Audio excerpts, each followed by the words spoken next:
Praise lord. ఎలా ఉన్నారు? అందరూ బాగున్నారా?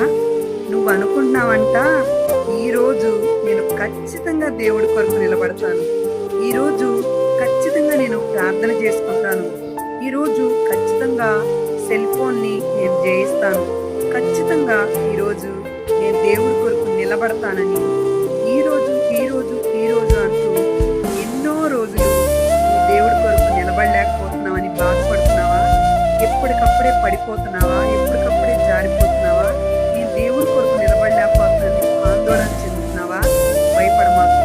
మన దేవుడు ఎవరంటే మనల్ని పడిపోకుండా నిలబెట్టేవాడు, మనల్ని స్థిరపరిచేవాడు. నువ్వేం భయపడనక్కర్లేదు. ఆయన నిన్ను త్వరలోనే నిలబెట్టబోతున్నాడు. ఆయన